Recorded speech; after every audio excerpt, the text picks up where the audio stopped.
Welcome everyone. Welcome to Beneath the Surface. I'm your host, DJ Lester. So today we have our guest with us, Eddie. So Eddie, do you mind introducing yourself, please? Hey, I'm Eddie Thompson. I work for the Multicultural Office of Affairs in Salt Lake City, Utah. Thank you for having me, DJ. And let's get it in. Let's get it in, man. Welcome. Thanks for being here, my guy.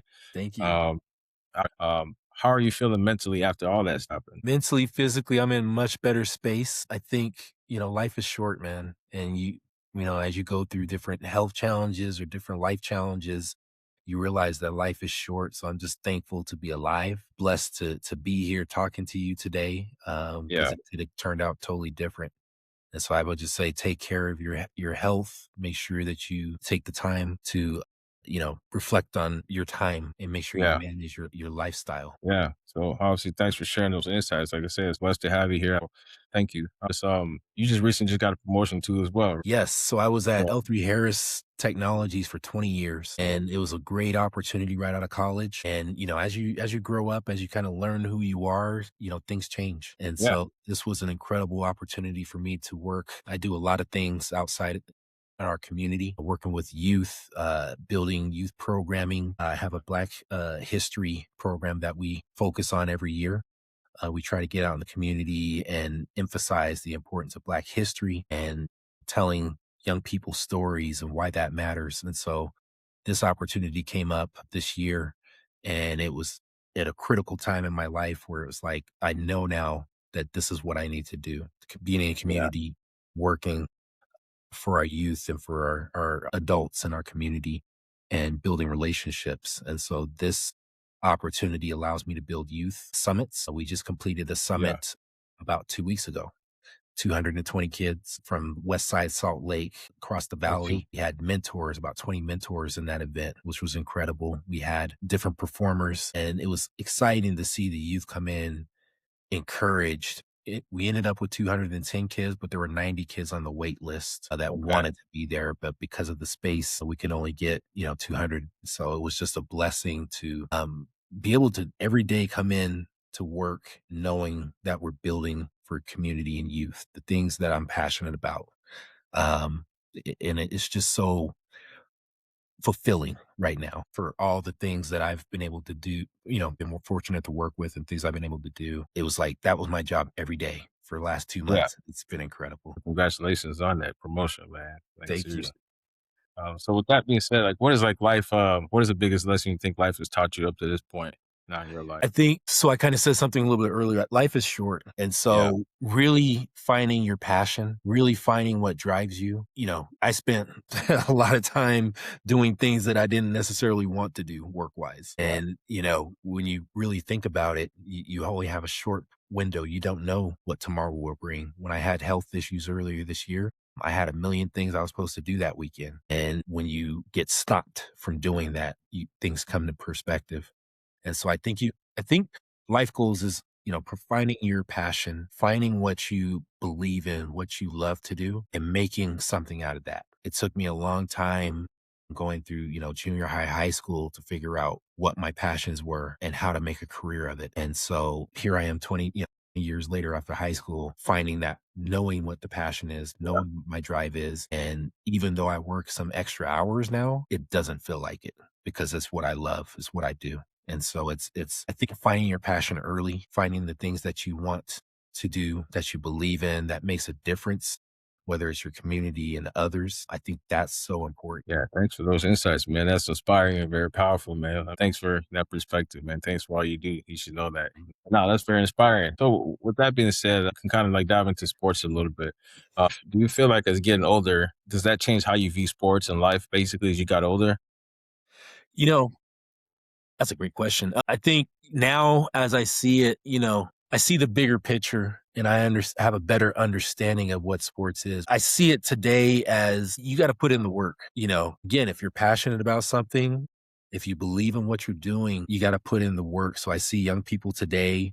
I see some that work hard and some that don't. And Yeah, I know the bigger picture. I've seen pretty much all the different levels of basketball specifically from, high school to college. I was there as an intern, doing sports talk radio. So I got to see the University of Utah. I got to see the Jazz up close and personal, working with them.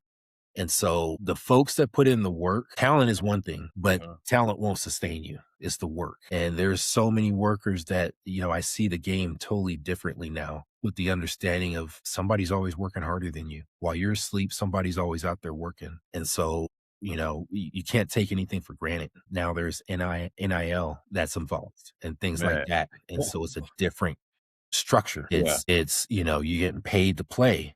I'm looking at, down the street, we have AJ DeBonta at BYU. And I'm like, man, yeah, this kid I think he made 70 million last year. He's yeah, about to make 13 million this year. And we're not even talking about a shoe deal yet.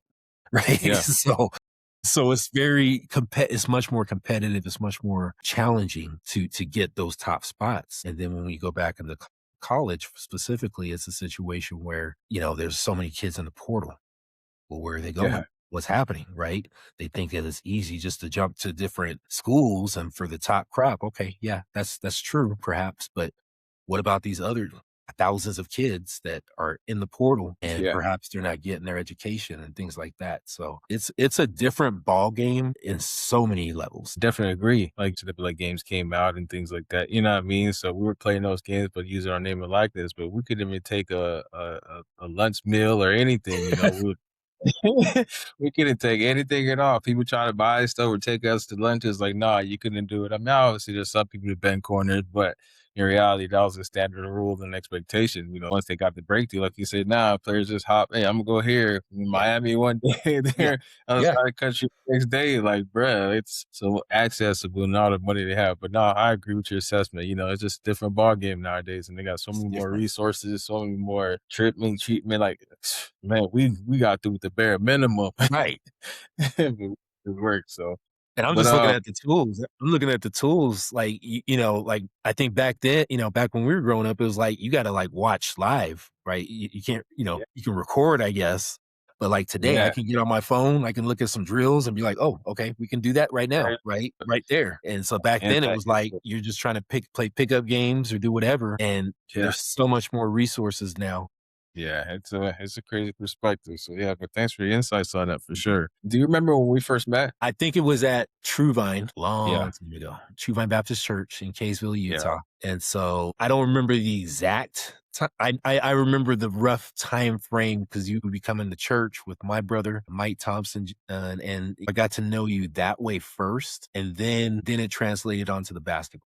met you guys at church and built that bond with, Mike, BJ, Teo, that whole core group. We all kinda and then you guys were all around you, Nick, and, the rest of them, you know what I mean, the rest of the crew. But no, what do you remember most about, us growing up in that little core group of like, individuals when we first met, when everything took off? That core group. So for me, I was just getting out of high school or right in that high school range. And so for me, Yeah, I had already known Mateo and Mike, obviously. He's my brother. yeah, And so I think when I got to know you, it was, you were coming in and then we had BJ Porter, we had Coach Porter coming in. And so right around that time, it was like, okay, this is cool because, my brother will have some young people to hang out with and that sort of thing. And I didn't yeah, really think about the sports side of it until Coach Porter ended up going to Layton Christian Academy. And then he's like, hey, I'm going to get these young men and we're gonna build something. And so, I had a certain perspective of, okay, these are young men that are coming into our church and they're in the community and they're going to school and yeah, that's cool. But then, nothing really prepared me for what was next. yeah. No, that's a different perspective because for me at the time, like I said, I was bouncing schools, trying to figure it out, getting kicked out of schools, Yeah. and then like the correlation, supposed to go to Solid Christian Academy, which Right. I talked to Coach Porter about it, but then the school shut down that year, and then it was like, oh, okay, plans made to go to LCA. Then we all kind of, it's like the whole 360 It loop just gelled. kind of connected. Yeah, it just came back just a whole full perspective, and so I just look at it, I'm like, man, it's just crazy how in my mind, when as I was a kid dealing with all that court and everything just kind of correlated, came back. He just kind of clicked at the time. Thanks for sharing that, my guy. Oh yeah. Yeah. And it was, and it was interesting because again, I knew you guys at church, and so we, do certain things at Yeah, church and, get connected. And then when Coach Porter, I'll never forget. So he was at Salt Lake Lutheran, and I'll never forget. He had a young brother named Julian, Larry, and he yeah, had Terry, and it was like, okay. And I'll never forget. The first time I got to actually watch them play was at Christian Heritage, and so it was like. And when Coach Porter came in, I remember Julian and the team, they were running, everybody was business. They were serious, Yeah. right? I'll never forget Yeah. that. And I was like, man, this is kind of dope. Coach Porter's 6'9", for those that don't know. He's Yeah. a tall brother, right? From Ohio, from Dayton, Ohio. And it was like, this is a program up in here, Yeah. right? This is something special. And I just remember watching it and they were killing Christian heritage, right? And so I was like, man, this is exciting. For those that don't know, I got cut my senior year at Layton Christian Layton High School. And so, it was interesting how things play out. Because at the time when I got cut, I was trying to do internships, sports internships, things of that nature. And it was crazy because I was literally doing the commentating for one of our high school games. And I'm Yeah. watching as guys who I play with, they're coming in the game and I'm over here commentating, right? Yeah. Little did I know, and Coach Porter told me this after the fact, but Coach Porter happened to be in the stands that day. And so I'm sitting there, I'm talking to our coaches who should be my coach, but they're not, right?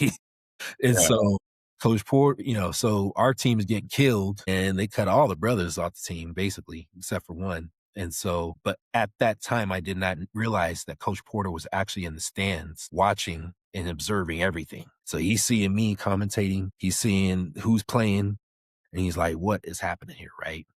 Yeah. And so if I understood it correctly, I think he told me, like I said, after the fact, he's like, this can't happen. Because I don't think he was planning to coach while he was in Utah. And so he ended up, coaching for, I think it was Northridge for a minute. Then he went to Salt Lake, Okay. Yeah. or Yeah. Salt Lake Christian, and then he ended up at Layton Christian Academy. But Yeah. again, all these things converged from what was happening, locally and what he was seeing at some of the bigger schools. And I think that's why he ended up getting into coaching, was to make sure that your group did not fall into those traps of some of these other schools and politics and things of that nature, and to make sure that you guys were able to succeed. Yeah, that's a good explanation to kind of bridge everything now. Because like when people watch that interview with him, they'll kind of correlate to see where like the bridge everything just kind of unfolded. Because like I said, to me, it was like a whole different perspective. Because it was like I had initially met him back in '98, 10, and so like Mhm. I never thought I was seeing him again. Then going through foster care, all that nonsense, and then being placed in the home, then meeting Truvon. Then I'm like, who's this dude? Like, you Right. know what I mean? The whole 360 years later, like the odds of that. And then all of a sudden, nah, this man, okay, I'm getting kicked out of schools, having all these issues. But like I didn't even play basketball till middle school. That's when I Right. kind of I played in sixth grade a little bit, Sixth but grade. like I was still dealing with all the court stuff. So everything just kind of happened. I didn't really play football like that. So Right. then everything just kind of correlated to the whole 360 and it just kind of happened. So it's a crazy perspective looking at it that way. I look back at it now and I was kind of depressed in my high school senior year because it was like, man, that basketball was my thing, right? And so I Yeah. just struggled my senior year, and it just went by so fast. It was one of those things where I didn't enjoy it hardly at all, right? And I was kind of ready to quit basketball at that point. Like I didn't really want to just play. And Coach Porter he gave us an opportunity to coach me, myself, and Nick Dixon. My dad Yeah. had joined him already for a year. And so my dad, Ed Thompson Sr. And so it was an opportunity where it's like, hey, do you want to coach and train up these young people? So it was Mateo Lacey, it was um, uh, BJ Porter, and my brother, Mike Thompson. We had some other young, Bud. Remember But Bud? yeah, And so so I had an opportunity where, I'm coming from, coaching or playing, being at Layton High, and Coach Porter had a totally different perspective on how to coach and how to get young people to play. And so I just remember philosophy wise, it was like we had something instilled in us, and it was like, he's like, no, you need to focus this way. And this is why. And so as we had you guys, we just knew we had a squad. We knew we had a squad. And it's like, you guys can play. And so it was okay, get out there and play, do your thing. We'll get you a break when you need a break. But half the time and you guys didn't need a break. So man, because we were something to be reckoned with. Like we took over everything. And I remember um me feeling that sense of belonging because I was just dealing with the court and all this stuff like this. But I'm like, okay, we started to build a brotherhood because we started doing like the functions, the oh, different events in church. So I'm like, okay, like I got some get people. Oh, they paradise. talking about me. Yeah, like we playing basketball in the little hoop outside. Yeah. Yeah, You yeah. know what I mean? Yeah, I remember that. Yep. We started doing all that. We came out, so the whole core. group came back to LCA because it's like crazy. I say everything kind of come back to like 360, and then just you talking about the philosophy aspect of things. Like now we're seeing the bigger picture of how that came about. You know what I Right. mean? And to put together the masterpiece. So it's good to look at it from that lens and kind of see like how our core group kind of grew. But like the thing about it is we learned from all of y'all because I don't know if you remember way back in Clearfield Job Corps, we were playing with like Yes. Juju and EL and Jarrell and all the big kids and still holding our own basically. That's when everybody was like, yeah, this group here is like something to be reckoned with. They're gonna be Right. special. You know what I mean? And so that's how everything kind of just took off from there. And so the chemistry came, the bond. I can rock with this. Good But, times. Good yeah, times. what would you think, what was your perspective of me at the time when we first met? Like, what is your I thought you were fearless. That was the first thing that came to my mind. You just kind of went and played.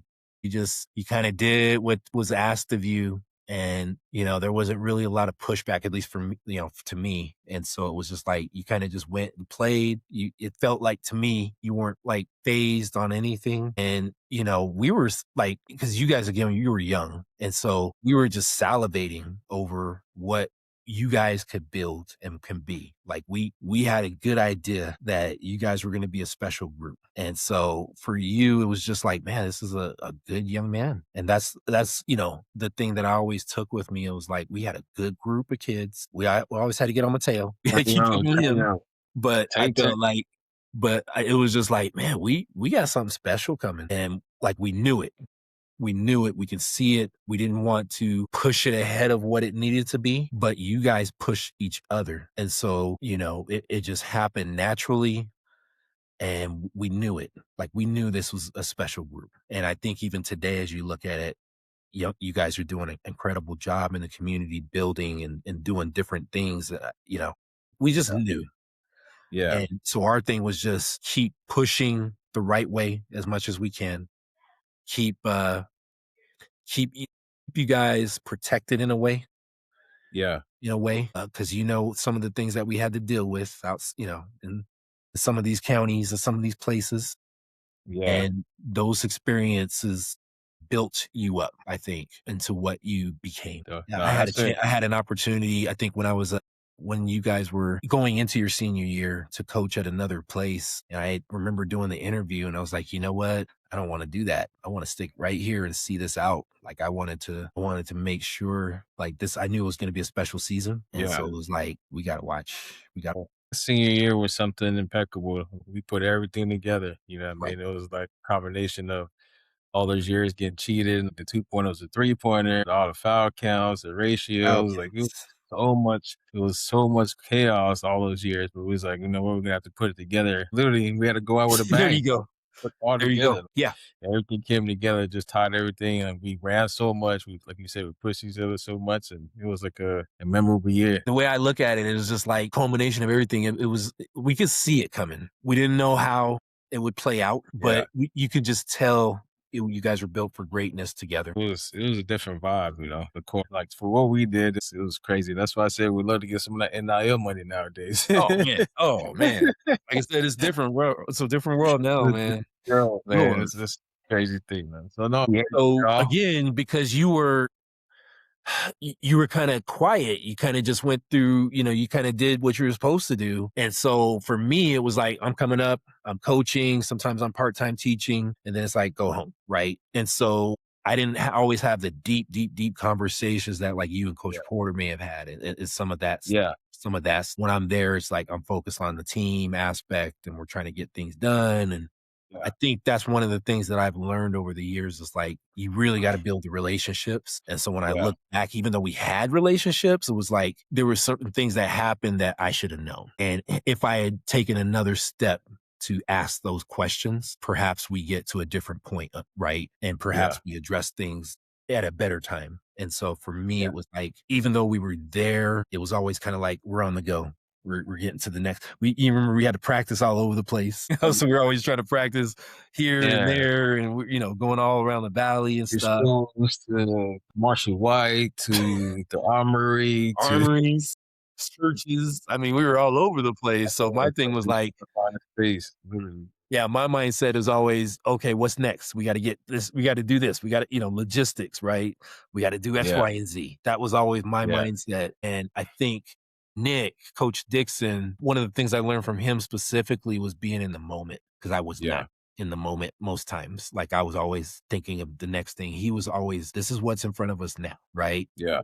And I think he kind of taught me that throughout the years, trying to improve on that. Like be in the moment, focus on the now. What'll happen next week will happen next week. And I think that was important. And especially when you're working with young men, it's like sometimes you got to take a step back and say, okay, let's talk here, right? Yeah. Let's focus on this thing. Let's talk about you specifically. Let's see how you're doing. And I think in a lot of ways, I was always rushing to the next thing. I mean, it's instincts. Everybody's trying to survive. Everything happens, so you try to balance a lot of things. So no, it just happens naturally, and then eventually you wake up and you figure out, oh man, I need to, Yeah. you know, Yeah. back a little bit. But no, thanks for sharing that perspective, man. Um, what do you remember about the LCA teams? So back to Coach Porter, he's different because he cared. And I can tell from locally, like from these other schools that we play against and whatnot, coming up my sophomore, junior year, all those things, and like junior high, which just didn't really care. Like you were a Yeah, number in a lot of cases. And so I remember he took a young man named Chris Williams, 6'8", but he had yeah, back problems. He had he had all these different problems. Nobody thought he was anything like, but he's 6'8".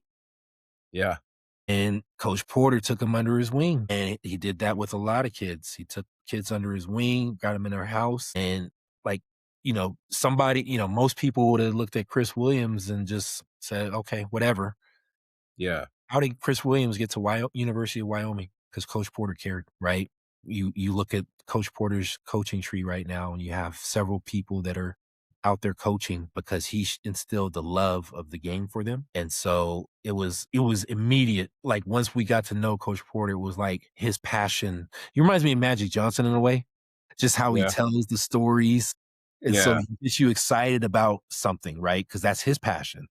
And so he always was happy to coach, to be in Utah. And he always said it was like Disneyland, right? So it was one of those things where his passion translated to others. And so it was easy to follow him. And so as he right, started to build, it was like, man, we got something special. This is different. Again, yeah, my experience with the politics and some of the things that happened that I've witnessed in Utah, he was building something. And as we got to go around the state, he's an intimidating tall person from some people's perspective, and some yeah, people took it a certain way, right? Some refs took it a certain way. I got to do the books for many of our games, so that means taking the stats of of all of our teams and whatnot. And so you're watching in some cases, like you said earlier, it's 40 fouls to 2, and we're hmm, playing a soft press. Like, what's happening here, right? And so we're witnessing some different challenges as we go to different cities, some of the smaller towns in Utah, and we had some racial situations that arise, and so you're fighting this battle of racial issues because, most people, they've never seen, like, even when you think about the Jazz, we would roll out an all black team easy, right? And yeah, so most people never seen that before. And so we're going into different small towns all around the valley, all around, southern Utah, central Utah, and we're fighting a couple of battles. yeah, We're fighting battles, like I said, with communities and different biases, and then we're fighting battles within our team internally in some cases because you have young people that are not, they've never had the expectation to build or to do, right? In some of the cases that we brought in students, they didn't have an expectation, and Coach Porter gave them that expectation. He instilled in them, he bought into them. And so if you're not used to that, you're gonna have some slippage at times, right? And so we're hmm, fighting all types of battles at different types of fronts. And a lot of those bus rides back home, it was eye opening for me because we got to learn so many ways and how to handle those challenges. And you can erupt, you can blow up, you can get in the fights, you can do certain things, you can say stuff. But at the end of the day, Coach Porter said, we're Renaissance men, which hmm, means we we have to be well rounded. We have to be well dressed when we go into these spaces. We're representing ourselves. We're representing our family. We're representing God. And so he set an expectation, and we worked tirelessly. And there were some hard times, as you know. yeah, There were some hard times where, like I said, those battles, There were certain times where you felt, okay, we're finally getting to where we need to get to, and then something internally happens. Where you're finally getting to where you need to, and something externally. Yeah. And so it's constant change, constant growth, constant education. And I appreciate my dad and Coach Porter for really training all of us. Again, some of these situations are things we just hadn't seen, but they come up from a different era, right? They come up from a different Yeah. era. They've seen a lot of stuff. And so we're learning on the fly. And then we're trying to be that representation and that voice for them because we're coaches too, me and Nick specifically and others. And so Okay. now it's got to trickle to you guys. Like we got to talk you through. Yeah, you can fight, but what does that get you? Where does that get Yeah. you? Right. Then sometimes you got to stand up too. Like I'm not saying don't fight. I'm just saying time and place. I just think that, it was a constant learning experience. Yeah.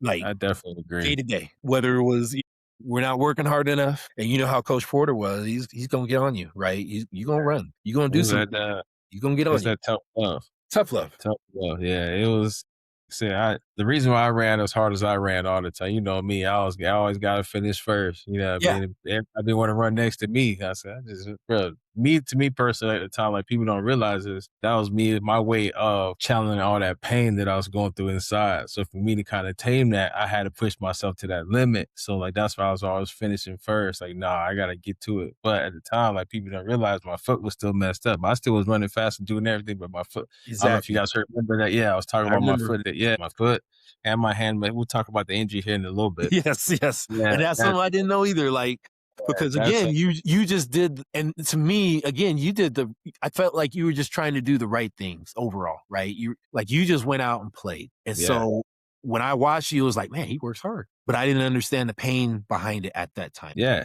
and so it was different times, different resources, you know what I mean, at the time, so that's what I said, but we learned to kinda just push through and just keep, doing your job. That was the first time I felt a sense of belonging. This kinda goes back to the idea you just kinda brought up with Coach Porter, like, kinda instilling everything like this, and so, like, he was somebody that motivated me because 'cause I'm like, "Bro, I needed that. I need somebody that's gonna push me to get where I need to get to." Like, I know where I Yeah, come from. I know all the things I've been through, but I can change my situation and make something happen. You know what I mean? It was like, yes, like all the Ben Lomond fight came about. Like, I don't know if you remember that, everything, the whole 9 yards. But no, it's a different perspective to look at it now. That's what I said when I talked to Coach Porter to look at like what he kind of instilled in your dad too as well. those two. Yeah, your dad, It Coach was Thompson. so just what I remember was they can tell each other like the truth, right? So they can be honest with each other, and Coach Porter might have a bunch of different opinions, and it was a working relationship that was honest to me. It was, my because my dad, he just didn't have time to BS. Like Yeah, he's going to tell you what it is, right? And so and then Coach Porter would be like, well, what do you think about X, Y, and Z? Well, okay, well, just keep it simple, right? Like this is, yeah, so it was one of those things where it was a perfect partnership and they were right for the moments. And, they were intentional on what they tried to do. There were so many other coaches that when you look at it, it was like, man, these guys, they get it. They care. yeah, They care about the game. They both played the game. They've been there. They've seen a lot of things. And it just, there was, I think as a coach, and this is one thing I've learned as a coach is like, there's always second guessing. yeah, There's always second guess. Maybe I should have done, maybe I could have done, maybe this, maybe that. And I think you always need a grounding person. And so I just felt like between the both of them, they were able to navigate some crazy challenges, some yeah, crazy things, again, bringing in some kids that just don't have the home training, the parents system that, some do. And so you're dealing with things on different fronts and then you're dealing with different administrations internally and all the different things. So it's this it felt to me like when they came together, they were able to work things out and they were able to talk through things and navigate many, many, many, many challenges that a lot of coaches don't have to deal with. yeah, When you look at those racial challenges, I mean, a lot of people don't have to deal with that. And we had to deal with yeah, it constantly. And then, there were so many different things that popped up that, and even logistically, just getting kids to practice and getting I mean, we're picking up kids from all over the state. Like there were so many different yeah, things that had to be built in, and you have to have people that you can trust in to build that Yeah. together. Nah, it was a combination. They said to see it now, like the whole master plan, because you know us, we were just kids playing ball. And we were literally picking kids up from Salt Lake, the Vans, to Yes. Ogden, South Ogden. Like it was Yeah. all over the place. Because All over. we had to get right too all the time. Like coordinate with everybody. Just go these mornings drive to school, you know what I mean? Like trying to Yeah. figure out rides and everything. But just crazy to Yeah. kind of see all the correlation and the whole puzzle piece. No, thanks for that perspective for Mhm. sure, man. So kind of going back to like when we kind of started like playing basketball like in middle school. I was doing what I had to do, but I was a new up and comer. Nobody really knew who I was. I was a Right. temper kid, all the stuff like that. So but I felt like I was doing what I was supposed to do, but I got Yeah. cut from the A team and Right. got put on the B team, but then I started dominating. So what I was gonna ask you at that point, like that correlates to the next year when you came with Miss Miller. And what kind do you feel like?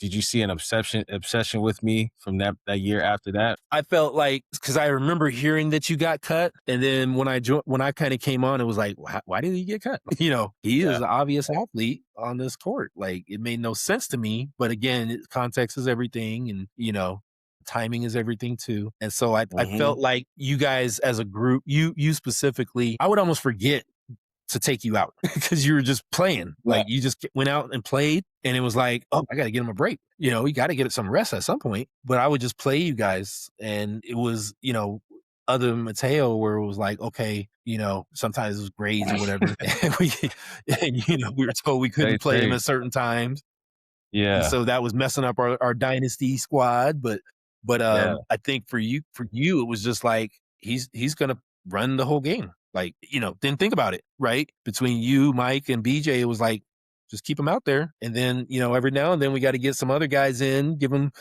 couple minutes here and there to yeah, give you guys a little breather. And, but it was automatic because we knew what we had. And so I didn't want to mess things up, right? I don't want to come in and, oh, we got to do X, Y, and Z. It was like, let's keep it simple. We got a little zone breaker. We got a little, if they yeah, we played a lot of teams play zone against us because they couldn't handle anybody. yeah, And so it was like, okay, let's just make sure we get this little zone breaker in and we're moving the ball here. We didn't have like a lot of outside shooting. And so it was a emphasis on let's take care of the ball. Let's get it inside the paint. Let's get to the free throw line. And then BJ will open it up on the jumper. You hit a jumper or two. Mike might shoot a jumper or two. Mateo can definitely shoot a jumper. And so it was just really spacing and placing and making sure that you guys had a good, consistent flow with what you were doing. And so we were blowing teams out that year. I think it was, what was that school? There was one school that tried to hang with us. was he Redeemer, I think it was. Redeemer, yep, right, I Redeemer was remember old. that They was had a couple big right. kids, and they were trying Yeah, to hang with us, but we took care of business that year. We got some records that I think LC had never gotten for 8th grade, if I yeah. remember correctly. So Yeah, yeah. We broke that thing down. That was a special year. The first year I felt like a sense of belonging. I told you, so I just came from all this chaos and being cut of courts. Coach Porter, you said, came in, built the whole foundation, brought in all these people who call it basic. I was looking at it called like last chance youth, basically. That's literally what yeah, it is, last chance youth. Because like a lot of kids that came to that school, like you said earlier, were kids that came that had problems or, like didn't have the resources or funds or right. were dealing with behavior issues, like problematic kids as they'll call it basically. Who needed a sense of like Just needed help. belonging or something. Yeah, We all started point that sort of combination. And that kind of played out that way. That built the foundation for everything that kind of happened outside of that. It's a good perspective to kind of see it that way. So then we kind of built that season out. And I remember the first year I was like, man, I can vibe with these people. My brother's here, like this rock and roll. Life's like, okay. Life was on the instant there. So like that was a special moment that year. I remember that special. cleaning the house, just man, just feeling Yeah, like winners. And that's because Sporty used to say, man, you guys are always winners. We talk concept of Renaissance man and all that just kind of correlated and took off from there. How would you say like our chemistry together grew overall? And then how obsessed you feel like we became together when we kind of started gelling together? so I think chemistry wise, you guys, especially like, when I started with you, it was like you guys had it. And so, as you started to grow, then it was okay, now you're joining the varsity team. And Yeah. it's like we want to be careful on how we bring you into that fold so we don't give you too much, but let's see what you can do. And so, you guys started to get to the next levels. And again, we were salivating. We were talking about this for a long time. Like, these guys are going to be special. They just keep working at it. And so you guys just kept working at it. I think, we brought in some different pieces at different times that, helped in some ways, clashed in some way. That's just how it is. Yep. Right. And so, but we always knew the core. We always knew, like, okay, these guys, we just got to give them pieces and see what happens. Right. This, you Yeah. know, there was times where we had to be cautious, of what we were doing, but the truth of the matter is you guys wanted it, right? There was Yeah. one game specifically at Weber State where it was like we called the play and we tried to give it to some other guys that were, that were seniors and juniors, and they didn't want it. Uh-huh. And it ended up in one of our freshmen's hands. It was like he wanted the shot. He missed the shot, but he took the shot and he took it confidently. And Uh-huh. I think at that moment specifically, I think the other coaches will know. I'll never forget that game because it was like one of our coaches was like, "Well, why did they take the shot?" It's like, "Why didn't the others take the shot?" Because it hit their Yeah. hand first. And Yeah. for me specifically, that game was like they're hungry, they're ready, and whatever happens, happens, but they want it. And so it was like, And so give them more. And then we just Yeah. kept growing. We kept growing, kept getting bigger. Everybody kept working hard. We added other pieces to the pie. We added some depth pieces. We added some shooters and different things like that. We just kept getting better as a team, and there was always, hits and misses, whether it was Yeah. Yeah. whether it was, Most def- poor repping, whether it was, some injuries in one case yeah. with, what's the big boy? What's like his name? Come on. Tarver?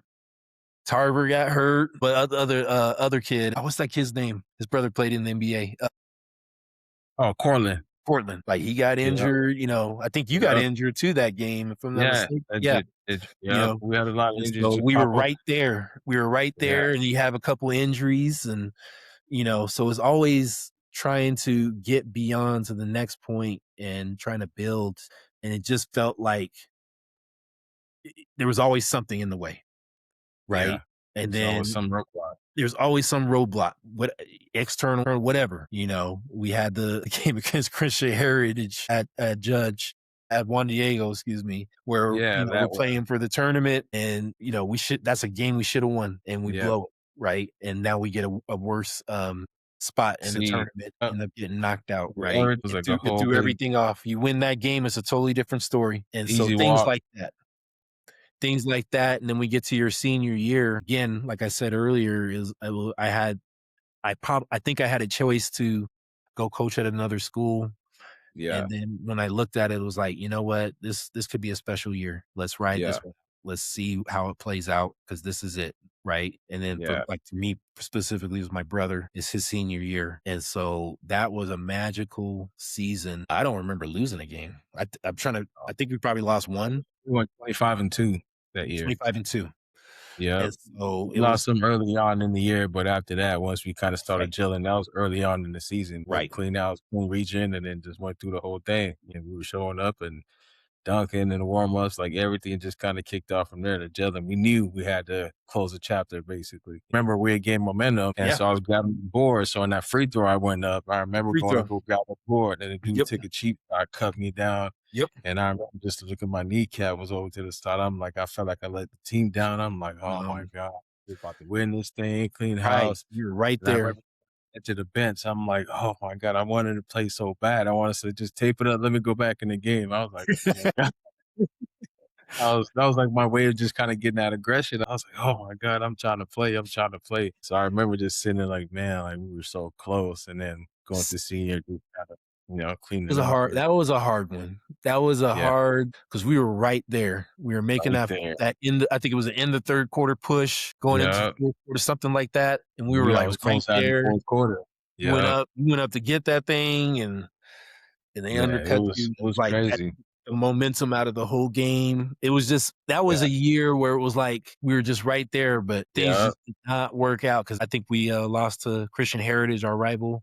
Yeah. We should have won. For Yeah. your senior year, it was a situation where it was like business. It was Yeah. like, this is unfinished business, and you guys were locked in, and, we were blowing teams out. We would go, it was funny because we would go to, small towns all around the state, and, kids would be like looking up to you guys. Like, Oh yeah. That you guys were was dunking, you're out there dunking before the game and whatnot. And they're like, oh man, this is like the show. because you go to these small Yeah. towns and that's it. Like it's Friday Night Lights, right?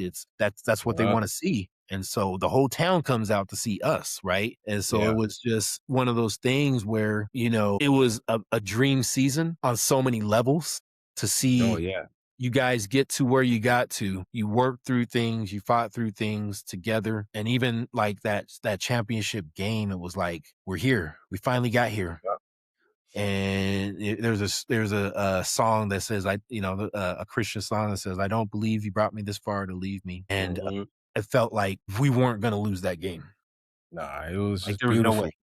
Yeah, There we was turned no the way. knock and there was everybody was just so angry, like, we was like, "Bro, we gotta go get this thing." You know Got what to I'm get saying? it. You either gonna ride or what you gonna do? Like, Yeah. Yeah. we got on the board and just took off, and that was it. We riding, let's go. Like, Right. it's now or never. But it's like all the changes and things that came about. I wanna ask you, just Winston, when I hit that game winner, the buzzer beater, were you there for that one? What do you remember Yes. about that one? Man, it was just like, we need to make a play. We Yeah. just need somebody to make a play, and that's just typically how it is sometimes. We didn't call a lot of stuff, right? We No, kinda it was let simple. let you guys play. We kept it two-man, kept it real Yeah. simple. It's like, Coach Porter would say, "Big time players make big time plays." Big ga yeah. And, you need, and it's not just one game. Sometimes it's somebody got the hot hand and you gotta just get it going. And Yeah. so, I just remember like we just needed that play. We needed Yeah. somebody to make a play and it happened. And you're like, you think back to the years where it didn't happen or the years Yep. where we may have missed a shot, and it was all on the line. And I think, as you think about it, you just in the moment, obviously, but you just got to make the play. And Yeah. the shot that doesn't get shot don't get made.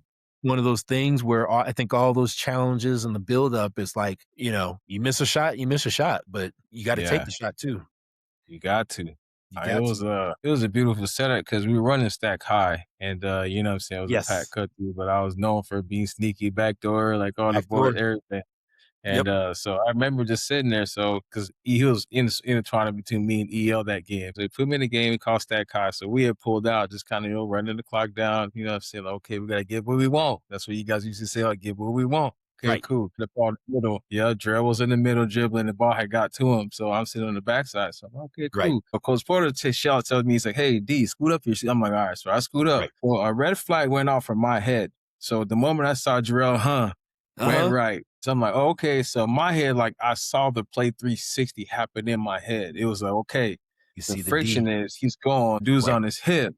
Yep. If he goes up, he can make the shot, but the contact might make him come off directly off this way. So in Right. my head, I was calculating everything, how everything was happening, how it spun Right. around. So I remember the clock was ticking. I looked at it, and I remember looking at my mom in the stands. I'm like, okay. I took off. I snuck back there. The ball kissed right off the glass. I remember just catching it off the glass. I'm like, put it up there. Buzzer goes off. And so I'm sitting there like, okay, whatever. Everybody just rush and just start Yeah. tackling me. I'm like, what the heck? I'm like, what y'all doing? See, the way I think about that is, No. when I was in high school, they treated us like robots. And so it was Yeah. like, do this at this time. Yeah. Don't think the game through. Like, you know what I'm saying? Like they Yeah. didn't allow us to play. And so I think for Yeah. you guys, because you had gone through so many different things and you guys were playing. And Yeah. so you make a mistake, get up, go shoot again. Like Yeah. get back. Don't compound it, by making a second mistake, by not getting back, or you get down on yourself. You got to go play. And so I Yeah. think for you guys, that's the one thing that I learned from me. Cause again, like I said, everything we did was kind of programmed in a lot of ways. Yeah. And for you guys, it was go play, get back, Yes. hustle. It was Basic stuff, but beautiful. it was a mentality of it's a game of mistakes. Basketball is a game. Any sport is a game of mistakes. It's how Yeah. you limit mistakes that matters. And so I And we felt got like that. Coach Porter instilled that in you guys of, okay, you missed 3 shots. Go to the hoop and get another shot. Like, right? Like, Yeah. okay, if you shot 5 jumpers and you miss, get to the hoop. And so it was Yeah. a different programming of play the game. Yeah. Don't overthink it, but think it too. Yeah. But go play the game and, mistakes will happen, but you just and that's life too, by the way. Yeah. Mistakes are going to happen in life. Challenges are going to happen in life. It's how you respond to it. It's how you bounce back. It's can you come back and get up the next day, put your shoes on and get back to work, Yeah. get back to your situation or whatever. And I think that's life in general. Is it's you're gonna make mistakes. Yeah. Life is complicated, and it's one of those things where you gotta learn through the mistakes. And Yeah. so, the experiences that you had in the past, okay, I may have missed a shot, but I now know I can go take the shot, right? My team's been Yeah. trusting me to take it again. Like, Yeah. that. And so I think the trust that you just talked about, the fact that you were paying attention, that you were focused on what was happening, that you were in the moment, that you were reading the court, like you said, 360, it was like you focused in on what needed to happen. Yeah. Somebody didn't have to tell you to do X, Y, and Z, right? Yeah. Like It you was just saw yeah. what it was. So Yeah. And that was like the beauty of the basketball we played. I remember the games. I was like 2020, like all this stuff. You know what I mean? Like everybody had a hot hand. Like it was like yeah, everybody did their part, but we knew, hey, like let the game come to you. Like if you make a mistake, hey, figure it out. Go to the free throws. There's ways to score the game, just but went to let's get up score. out of five. Like if you ain't got it, pass it. You know what I'm saying? That's Cut it. back door. Play the game. Don't be a robot. The You know what game. I mean? Yeah. That's just how simple it was. Yeah, So he no, it didn't was want no beautiful. robots. He wanted folks that were thinking through, and he was gonna keep pushing you to make the play, right? It's off to the next Yeah. play, off to the next play. Yeah. Focus on the next thing, because if you get stuck thinking about, "Oh, I missed this shot," Yeah. now you're gonna miss the next shot because 'cause you're thinking about the last shot, right? Yeah, But most you just definitely. gotta play. Yeah, most definitely. Once you playing that freshman year in the buzz beater, do you recall about my hand injury? What was your I remember my dad saying that you had hurt your hand because I wasn't at the game. And yeah, then it like, I think a week went by, and it was a situation where you just kind of kept playing. And I'm like, okay, didn't think about it. yeah, Right. And so until we had talked about it a couple of years ago and you told me what yeah, all happened, it was like, again, goes to your character of you just played through stuff regardless of what was going on. And you just did what you needed to do. And you talked a little bit about survival. yeah, yeah, But I think that also built you up in, you know, your mindset and your mentality of just go do it to the best of your ability. I think, now you probably agree with me, like ask questions, mhm, yeah, seek help, obviously. But I think your mindset was just, I'm going to play through stuff. I'm going to do the best I can when I'm out on the court or on the field or in life. Like you're just going to do what you're going to do. yeah, And there is a special spot in my mind for that, because it's a lot of people make excuses, man. yeah, A lot of people could say, I can't do X, Y, and Z because of this and that. And that not saying that's wrong or bad, but a lot of people can easily make excuses. And it just felt like you did whatever it is you had to do to say, to do your best for the team, and, just keep plugging away. And that's one thing that I can easily say that I appreciate from you, because it was a constant. And like you said, there were so many challenges that you had to face growing up, but like I said, I think sports was the outlet in a lot of ways. But again, some people, they will allow that to be a crutch. They'll allow it to be an yeah, excuse. You never did that from what I could see. And you, even when you went on to, indoor pro football, yeah, things of that all right, nature, you're still dealing with stuff, but you kept focus on what you can do. Right. yeah, And I think that's powerful, and I wish more people would do that, fight through. Sometimes you gotta fight through stuff. yeah, Sometimes you gotta ask for help, but other yeah, times just push through and see what would happen, right? yeah, Because I think you did so many good things just by pushing through, and yeah. I wish some people would do that more. Yeah. Like I said, to me at the time when that injury happened and they got caught in somebody's pants or whatever, shirt, jersey, I remember running to the huddle, and so obviously your dad and Coach Porter's he got a clipboard, he's gonna drop a play. And I remember I'm looking at my hands, my thumbs are completely all to the right. So I'm like, this don't look right. Like, I can't pound the ball. Like I had no grip strength or anything like that. So I showed your dad and he started messing with it, trying to like straighten it out, Yeah. but it just kept on going back. So I'm like, what the heck going on? And so Yeah. Coach was like, "Ew, you got some ugly thumbs." So I'm like, man, what the heck? This ain't normal. Like, so I was like, this ain't normal. Like, so I'm used to grabbing a ball and doing everything, but like Yeah, now but that kind of went on to kind of affect me tremendous. Even take for granted just catching the football or basic. basketball, or whatever. Like, yeah, it's just something just altered everything for me. But kind of going through that, do you feel like that kind of altered my game a little bit? So I think so, because I remember it was like, as I look back at it now, right? at the time, it was kind of like, man, he's not like shooting the jumpers that he used to shoot. Cause you shoot, you Yeah. get several jumpers up a game. Yeah. And then it was just like all layups or all, if you weren't attacking the hoop, Yeah. you weren't really shooting, right? And Yeah. so it was like, and we would talk about it a little bit, but I didn't, again, because I wasn't there Yeah. as Yeah. Yep. I didn't have the reference point of, yeah, he's not shooting like Yeah.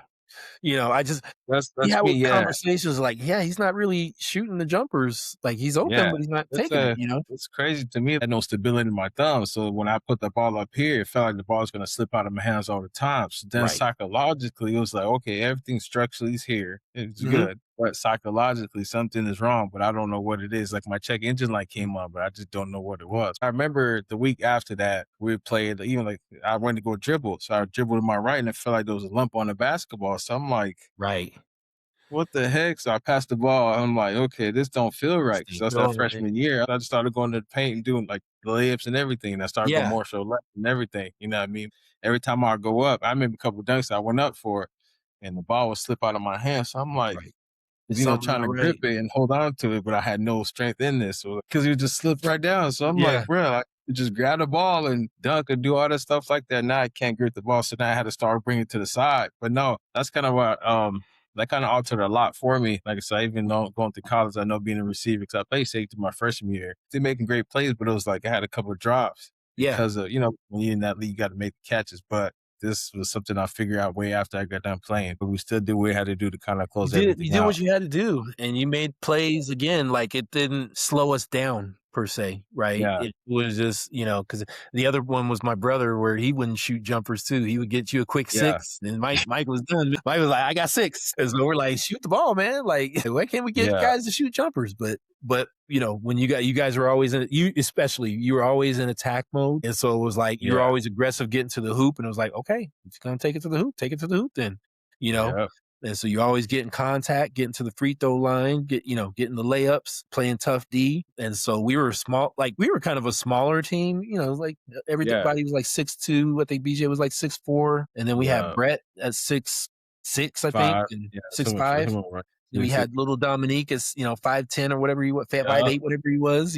And so we weren't big, but we just played harder than most teams. Yeah. We were athletic, obviously. And then you guys knew how to play with each other. So Yeah. it was just, like you said, the chemistry was strong. And then you add Brett, who knew how to play the game and he can open up the court for us. You had Dominique, who can get, once he got on the same page with everybody, it was like he can Yeah. distribute, he can kick, he can hit the little jumper and get to the hoop and play some tough defense. We had to get on him, but that's how it was. And so, Yeah. it was always building. And we had a squad. You had my shooter, what's that kid's name?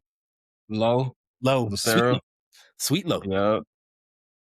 You had Sweet Sweet Low on low. that squad. You had a Micah Clark and the brothers, Yeah. coming in off the bench, giving us Anthony. some minutes to, Robert. put some pressure on teams. So we had a squad, and it was fun to watch you guys just grow and develop together and build together and learn each other that year, because it was, two different additions to that team that, Yeah. made a significant change for us. And then you had on the coaching side, you had Brett's father and brother who had coached for long periods of time, to my understanding. So it was just like, it was a bond. The timing was right for that year. Everything worked out the way it was supposed to. And I'll never forget the emotions of it, because it was like, for me, obviously you're trying to win the game, right? We get to that championship game and you feel the moment before the game, right? You're feeling, we're here. We made it, but this is not the goal. Like, the goal is to win it, right?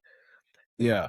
I'll just never forget the emotion of, it was a culmination. It was like your life playing back before you. And it was, Yeah. for me, it was like the last, because that was 2007. So it was like the last 6 years for me, right? It was just playing in my Yeah. mind, all the memories, all getting kids to the Armory, getting kids to, Job Corps, getting kids to Marshall White, all the practices, all the late games, all the late nights, the bus rides, Yeah. Vegas.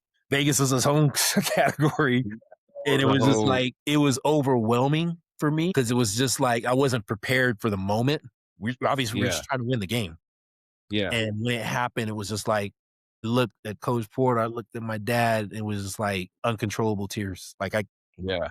It was just uncontrollable, because it was just so many memories that flooded in me. and it was just like, wow, we did it. We did it. Like we did it. And there was probably one moment where I kind of looked back at, your eighth grade team specifically in my mind and was like, when we were watching you guys and we knew this was a special Yeah. team. And that moment played in my mind. It was like, and you're just taking it in, looking around the court, all the families coming down, everybody cheering, LCA cheerleaders. That's a whole nother story. Like, I mean, everything, right? Like it Yeah, was the whole just, 9 yards. It was it was definitely the was a whole good 9 yards and it flooded me specifically. But I'm looking at Coach Porter and it was the same. I think it was the same thing for him. And it was yeah, just like uncontrollable because it was our first. It was our yeah, first at Layton Christian Academy, and it was with your team, and it was the right way. Like yeah. all the extra hours, all the racist stuff, all the challenges, all the things. It was just Yeah, like we did it, we did it, and despite how they tried to cheat us, I mean, they tried. still They did tried it, hard, still pushed through, you know what I'm saying? but it And was we just we left like, the mark. Yeah, yeah. I don't think I've ever cried like that. Like it was that moment was everything, man. yeah, it definitely was, and I remember coming off of football, the disappointed in football. So Yes. me, I'm like, because that was the first year I took the school to the state playoffs. I had Yeah. jumped and kind of put the ball across the line, and I remember that play. I'm like, okay, like we're doing something special, and we lost Coach Lusk, and it was just like a whole Yes. coaching change, Coach Will, all the drama. I'm like, man, I'm trying to Drama. figure out what I'm gonna do. Then we came back basketball, just started attacking and just getting after it, like let's go, and then it just took off from there. That was a special year. It's as you say that. Oh, I you got still rocking me? Yeah, I'm rocking the LCA ring, man. yeah. I still got my I got it right here, and it says 25-2. You're right. So 25 yeah. and 2, LCA 2007, and so I just 25 and 2, man. We like did our thing that that was a special year. Like the whole year was yeah. special, and then to cap it off with that championship, it was like we knew, like it, but you don't always know how it's gonna happen, know how it's gonna play out. So obviously we could been talking about the championship, kind of closing everything out. And, that was something for me personally. I felt like I was a winner at the time. Everything I just dealt with, seemed like everything we talked about since middle school just all came back into fruition. Finally put everything together. Now overall, it was great. Collective after the championship and kind of going through a high school, you seen us being successful now. Before we get to that, as you used to say, commercial, and I remember our VJ's commercial with Oh, good the first sportsmanship, small by the school in our court. Yeah, way. Man, that why you commercial's come? still Why'd you say viral. these It's that still girls? Yeah, it's so viral right now. It's still going on. People been sending messages and memes, and it's so crazy. People don't realize it. So, like, when I talk to people nowadays and I show, and I was the one dunking the ball, and this is our squad and Coach Yeah, Porter, they're like, "What?" I'm like, "Yeah, that was the our real commercial's squad. still Yeah, going on." So, obviously, have you ever been through something that you had to rebuild yourself mentally from after kind of graduating? What was something that you went through that you had to rebuild yourself mentally from? think so. I'll get to this health experience just recently. I ended up, long story short, for the last couple of years, I've been struggling with my job and just some of the challenges that we're facing, with having a smaller team and a lot of corporate stuff that we were dealing with. And so I was kind of getting stressed out, working extra hours, doing a lot of different things. And then I applied for a couple of jobs back in December, probably about 15 different jobs. And so I'm just kind of waiting to hear back. All the while I'm just like extremely stressed out at work, right? We're doing like 60-hour weeks type stuff, crazy stuff. So my daughter, let's see. So January 29th, and we're taking my daughter to get recognized at school. She's 9 years old. And it's a situation where I'm in there. We're about to eat breakfast. This is the one and only day where my wife is actually at home. And so it's a situation where I start to feel crazy. Like I go from 0 to 60. I'm sweating. I'm hot. I don't know what's going on. Right. And I pass out. Fortunately, my wife is there. And she's a nurse, which is a blessing. So she gets me to the hospital.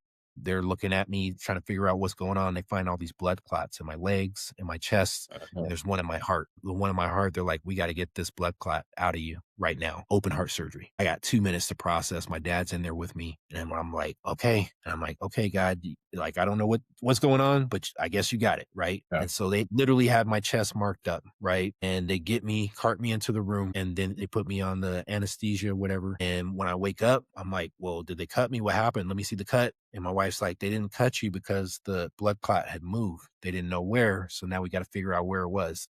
They're first looking at my head to make sure it didn't go to my brain, which it didn't, thank God. It just went and dissolved somewhere. And so the next day, the doctor wakes me up. And he's like, hey, Jesus must love you, man, because you should not be alive today. And so they put me on blood thinners. We're still trying to figure out what happened. But in that situation, I ended up taking a month off of work. And so that allowed me a couple weeks to spend with my parents and get kind of reconnected with them, which was a blessing. And then right after that, I ended up getting a call for a job interview, and it happened to be with the Office of Multicultural Affairs for the state of Utah. I had done some different work with them on the Martin Luther King Human Rights Commission over the years for about 7 or 8 years, building a community. And so it was just an opportunity.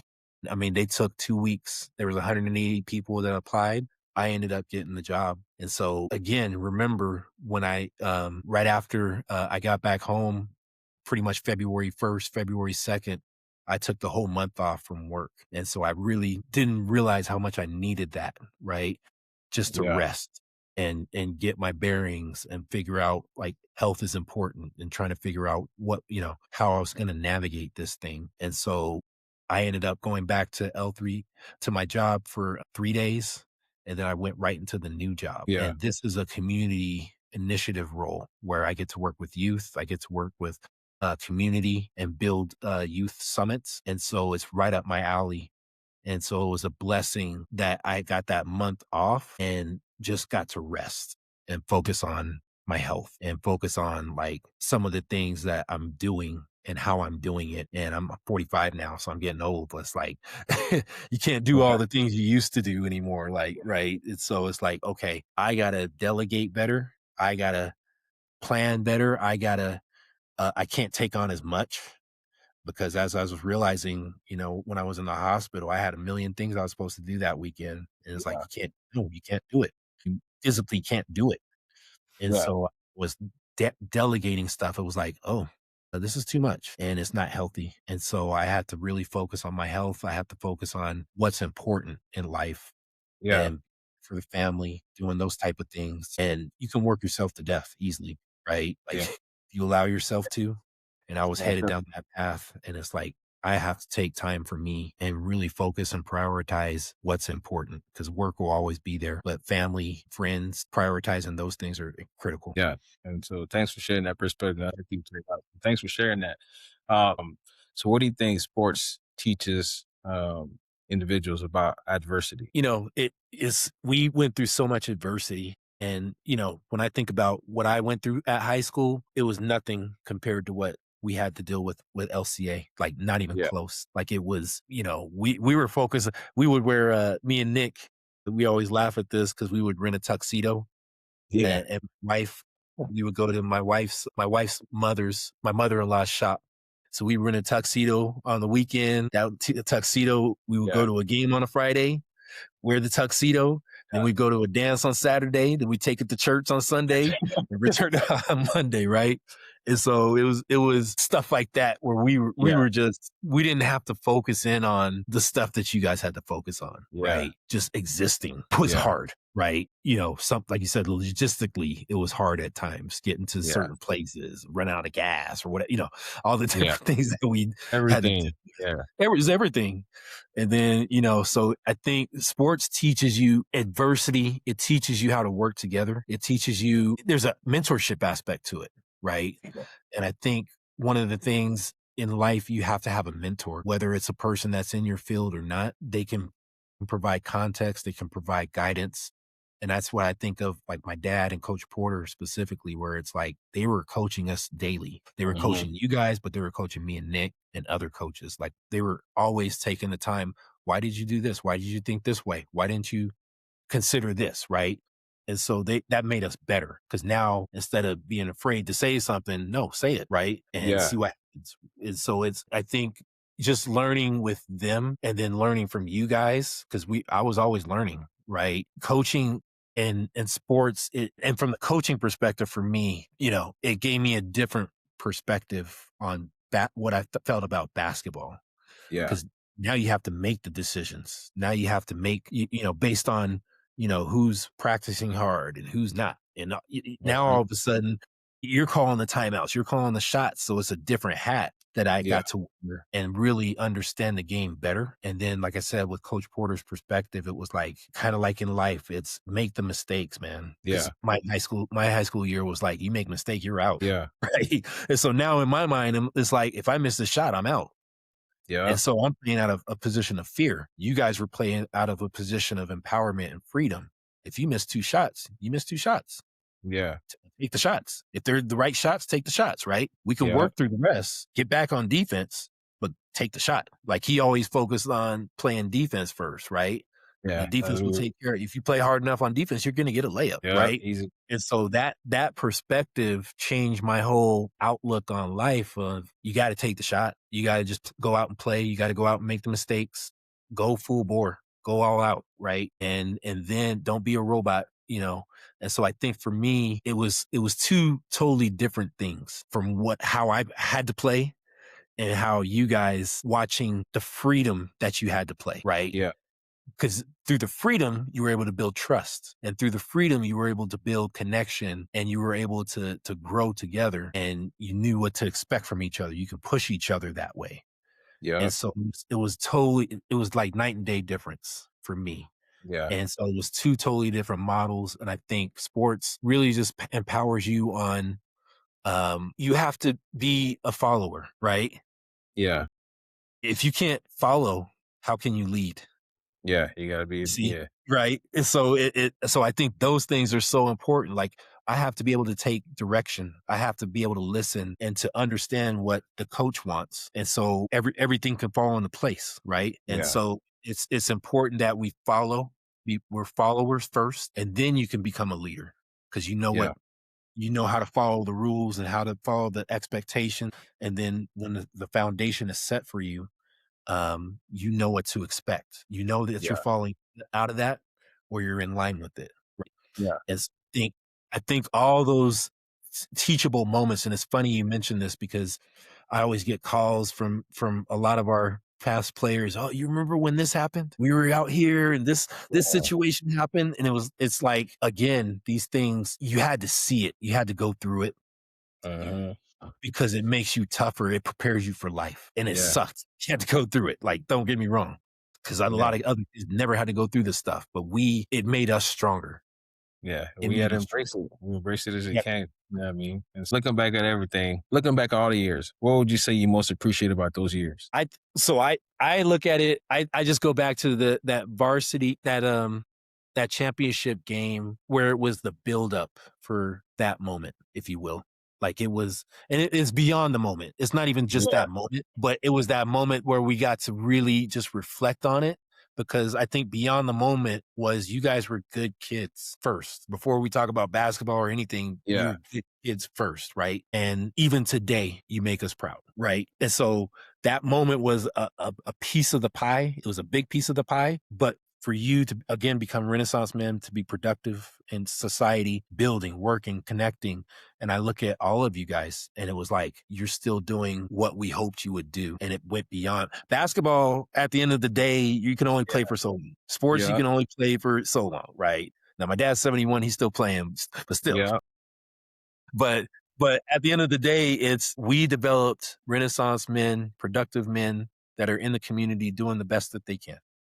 yeah, When you look at that core specifically, and you look at some of the others that were part of that team, those teams, that's so it's like that championship to reflect on what was built, but then I'm looking at it from today's lens of it was beyond that, right? yeah, It was bigger than even that. That was an incredible piece, but at the end of the day, you guys are productive young men, and That's the biggest thing to me. What would you say the basketball taught us about life and from your lens? You guys had to go through so many challenges. You had to go through so many things that I never even thought of, like when I was in high school. Right. And so I think, especially for you guys, you had to connect better with each other. You guys Yeah. are a band of brothers, right? And so you had to fight for each other in a lot of ways. You had to build and grow that way, and you had to stay connected that way. And I just, as I watched you guys grow up, it was like, again, you guys are a good group of kids, man. And, I think basketball, it taught you to fight through things. I think it taught you, you can achieve. It Hmm. taught you, you can meet a standard, right?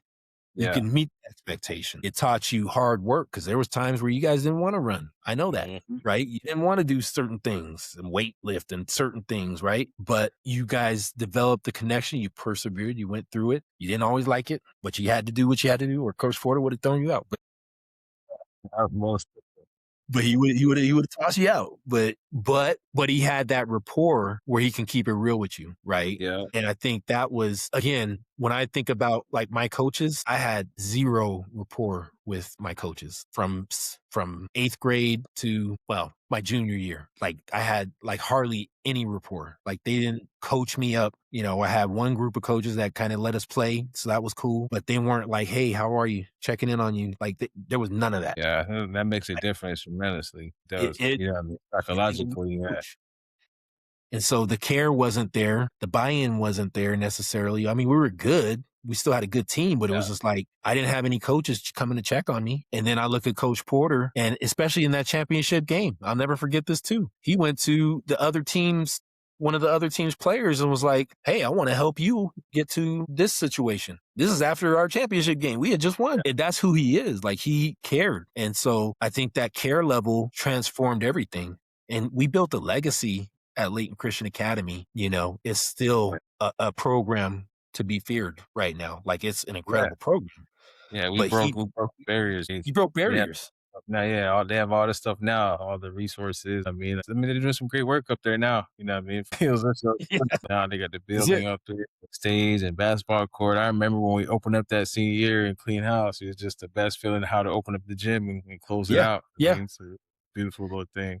And when you think about leaders, you think about, the traits of a leader. They set a vision, they Yeah, set an expectation, they hold you to it, and then they empower you to be a part of that vision so that you can put your own things within that vision. yeah, And when I think about that, I think about Coach Porter as, for me, one of my mentors. And I had some really good mentors in this state, which is a blessing. Male mentors, right? And female. But for this purpose, is we're focusing on Coach Porter and my dad. And it was like, he laid the foundation. He created the vision. He made sure that you guys bought into the vision, and he empowered you to be within that vision and have your own voice within that. And now that creates buy-in, that creates trust. And that's what, he built that legacy from the ground up, because they weren't winning before, like they weren't doing nothing, right? And then yeah, you guys show up eighth grade, you guys were killing it out the gate. But it took a leader to get us there, to get us to yeah. the promised land. And then Yeah, from there after, we kept winning and winning and winning, right? But we needed that first group, and you guys were the first group to get us over the hump and to believe and to buy in. I look at you guys today, and it's a blessing to see all of you doing well. You're winning in life. You're doing the best things that you can. You're making choices daily, and that's what it's hmm all about. yeah, for sure, most definitely. What would you say brotherhood looks like or feels like to you? Do you think that struggles set people up more than success overall? You have to go. So brotherhood is important. And I feel like we had a strong brotherhood, and we still have a strong brotherhood. We're still talking and calling and connecting. Hmm. I think you have to go through struggles together, because everything can't be just peaches and cream, right? You Yeah, have to go through things. You have to go through challenges, because that reveals the truth of who we are, right? That yeah. reveals, like, when times get tough, how are you going to act? What you going to do? Are you going to step up, or are you going to talk behind my back? Like all these things, right? And so we went through a lot of struggles together. And it was like in each step of the way, we had the leadership that was reflective and intentional, even when it was hard. There were some hard times. It was I mean, Yeah, we had some hard conversations on things, and it was like but at the end of the day, you had the right people in place, and yeah, that's what that brotherhood means to me. It's I can call you at any time. I know you'll be there, and vice versa. I can call Nick. I can call Mateo. I can call BJ. I can call my brother. Like I can call folks, yeah, and we're gonna support each other to the best of our abilities. Not always what we would like. That's okay, but yeah, there's always gonna be a word. There's always gonna be something where we can connect on. And it's a blessing to have gone through those challenges and those experiences to build each other. Cause yeah, like I said, I still get calls from a lot of those our yeah, athletes. And it was like, man, you remember this? Yeah, yeah. I remember crazy. Yeah, And sure stuff is can. still happening, by the way. Some of these things are still happening in our communities. Yeah, And it's like, yeah, we were dealing with that back in 2004 yeah, or way back then. 2005 or whatever, Yeah, for sure. If you can go back to us young, our core group, to those young kids in the gym, and go back to that core group, what would you say to us now, going back then? I would say keep believing. I would say, um, do not limit yourself. I would say, um, when you work hard, good things will happen. Just again, perspective and hindsight being 2020, you guys put in the work. You did what was necessary, and the outcome reflected that. Yeah, Not thank. all the outcomes, we wanted more, but at the end of But the day, it worked the way it worked, and yeah, we were more appreciative, I think, of what transpired at the end of the day, right? I think yeah, we that was, by those tears, man, by the tears, by yeah, holding up that trophy, we had to work twice as hard. yeah, yeah. And like you said it best, at the end of the day, we were always winners, but that day just reflected we were winners. Yeah, and that was it was crazy. It was crazy how like the combination, everything just kind of played out to like the last play. Like, what Like, just happened? it just Like, happened. what? And just to Yeah. celebrate. But nah, it was a great feeling that day to kind of cap everything off and just kind of see everything come together. Just seeing everybody hug each other, looking at everybody crying. Even people got fans from other teams like, oh yeah, they were the real deal this year. And afterward, thanks for obviously being on the show and sharing your perspective. Grateful that you was able to keep us have some time to come in there and knock this out. Absolutely. So for all the listeners today, that's Eddie Thompson. Somebody kind of played an integral part in our success. Brother, mentor, like I say, we want to congratulate you on your promotion. Thanks for being on the show. For listeners, if this show kind of resonated with you, can share with somebody who needs to hear some words of wisdom, former athletes, or just kind of believing, anything you go through, you can always push through. Thanks for tuning in to Beneath the Surface. Lastly, what does Beneath the Surface mean to you? Beneath the surface is getting to those critical conversations. We always do the it's easy to just do the basic stuff, but beneath the Yeah. surface, that's the real deal. That's the history, that's the underlying messages and themes that you really got to lock in on that we can build and grow together. So thanks for sharing that perspective, man. Thanks for being on. Like I said, we'll stay connected. And until next time, y'all. Thanks, everyone. Thanks for joining us for another great episode of Beneath the Surface. If this story resonated with you and impacted you, please share it with someone who needs to hear it as well, too. Until next time, keep growing, keep believing, and keep looking beneath the surface.